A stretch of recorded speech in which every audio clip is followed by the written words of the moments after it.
ग्रहण पड़ेगा। यदि तुलसी पत्र, कुसा आदि गंगा जल का प्रयोग कर दिया जाएगा तो चंद्रमा सूर्य के ग्रहण का सूतक उन वस्तुओं पर उस घर पर नहीं लगेगा और मनुष्य ग्रहण के बाद जब स्नान कर लेगा तो उसका ग्रहण का प्रभाव समाप्त हो जाएगा। बस एक बात का ध्यान रखना, किसी भी गर्भवती नारी को जो मां बनने के लिए जिनके गर्भ में बच्चा है, उस गर्भवती नारी को गर्भ के समय एक तो शिव जी के शिवलिंग की पूजा नहीं करनी, शिव मंदिर में नहीं जाना है, घर में भी शिव लिंग की पूजा नहीं करनी है। और गर्भवती नारी को ध्यान रखना, जब सूर्य चंद्रमा का ग्रहण हो तो अपने कमरे में तब तक छुपी रहे जब तक सूर्य ग्रहण चंद्र ग्रहण समाप्त ना हो जाए।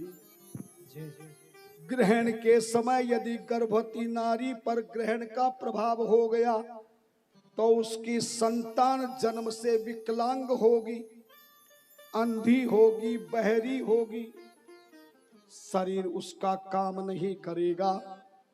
और भगवान शिव की सामने शिवलिंग को यदि तुमने पूजन किया तो आपकी संतान को श्रापित हो जाएगी, आप संतान के जीवन में सदा के लिए दुखी हो जाएंगे। और किसी भी गर्भवती नारी को श्रावण के महीने में नाग नागिन निकलते हैं तो उस नाग नागिन को भी नहीं देखना चाहिए। मैंने प्रत्यक्ष प्रमाण देखा है, केवल सुना था मैंने शास्त्रों में। एक बार एक नाग निकला और एक गर्भवती स्त्री उस नाग के सामने चली गई।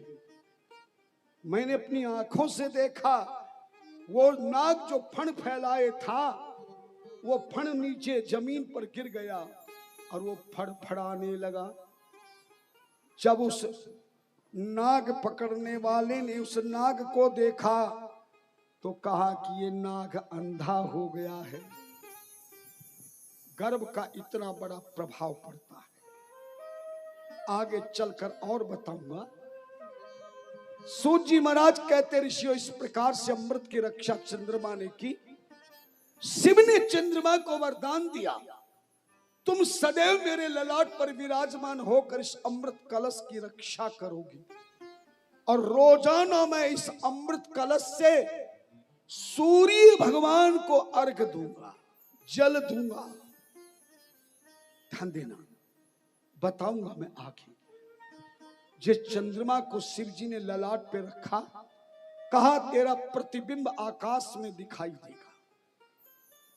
चंद्रमा जो आकाश में तेरा है वो प्रतिबिंब दिखाई देगा और असली रूप में तू मेरे ललाट पर धारण करेगा। ध्यान देना।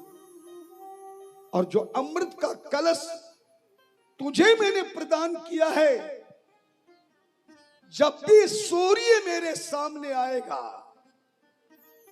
तो मैं सूर्य का पूजन करूंगा अमृत के द्वारा, और वही अमृत पृथ्वी पर जाएगा और वह समय 3 घंटे का होगा। वही ब्रह्म मुहूर्त कहलाएगा, उषा काल कहलाएगा। ध्यान देना, इस तरह चंद्रमा को वरदान दिया। दूसरा वरदान दिया, चंद्रमा 60 वारों में जिस दिन तेरा वार होगा उस दिन तेरी कोई पूजा नहीं करेगा, पर जहां मैं वरदान देता हूं, जो मुझ चंद्रमा की वार के दिन मेरे शिवलिंग की पूजा करेगा उसे 7 दिनों की पूजा का फल केवल सोमवार की पूजा करने पर ही प्राप्त हो जाएगा।